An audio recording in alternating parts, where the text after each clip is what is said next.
I'm here this afternoon for two reasons. Number one is my young adult son, who is a special needs person and who is currently unemployed and without health insurance. And number two is my daughter, who, thank God, will graduate from the College of St. Benedict in May, but faces the prospect of not finding a job upon graduation.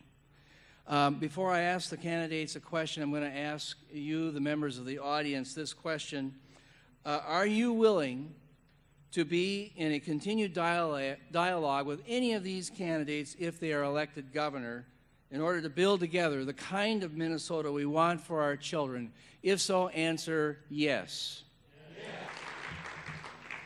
Now I'd like to ask the candidates who are actually here in person this question.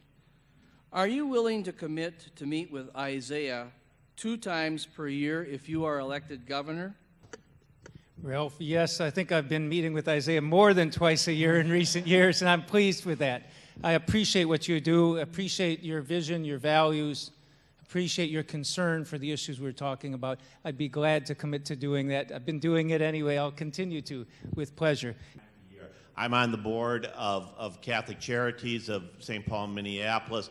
I understand firsthand the importance that the faith community brings to making Minnesota a better state, to leadership, to ideas, and to innovation. To not tap on that spirit of excellence, that spirit of innovation would not serve me well. So absolutely, I would make that commitment.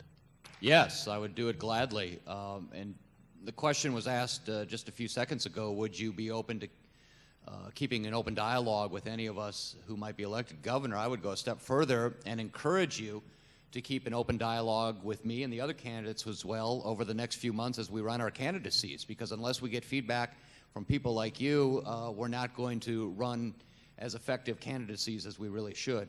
You're the clients, you're the customer of the state of Minnesota. And if a person is the governor, he wants to keep his customers satisfied, wants to know what it is that you need and how you're responding for things. So I'll tell you, when I move over to Summit Avenue, you're welcome to come anytime for lunch. Thank you very much.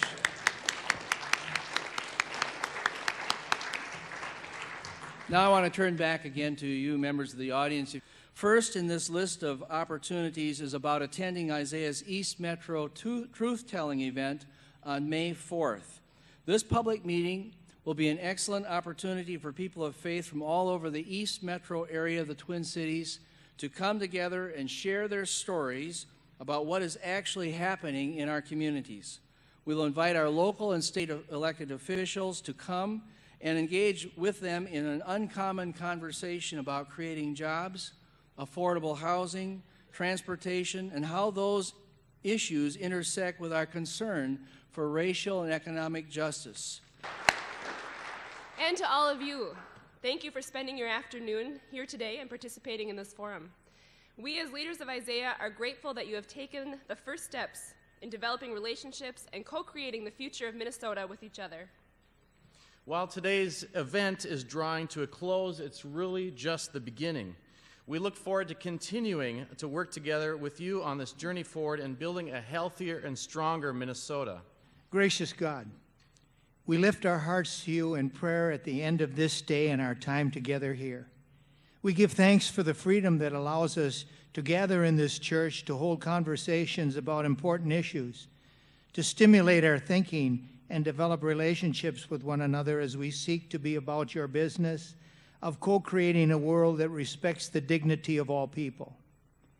We give thanks for all who planned and participated in this forum, for the Isaiah organization and its network of churches and leaders, for the candidates for governor and their representatives who came today and responded to questions asked and shared their convictions.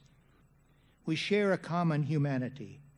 We are at our core human beings on a journey, called to live in relationship with you, O God, and with others, that gives our life meaning and purpose. None of us is an island. We are created to live in community and be responsible for one another. Inspire us in us a vision, a big vision, where all people are able to participate equally in our democracy, where each person has dignity before the law, where we work together to build a strong economy with living wage jobs, where each person has quality, affordable health care, and where we will all work together to leave our children and our children's children clean air, water, and land.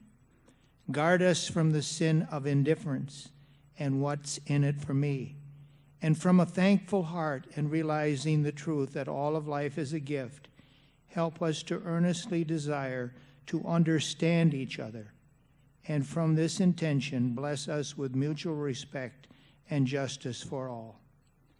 Send us from here with a renewed desire to be in touch with those closest to us, to heal and mend relationships that are broken, to keep seeking the truth within our faith traditions, which will propel us outward with compassion for our neighbor, and with a humble and hopeful heart, seek to live at peace within ourselves and with others.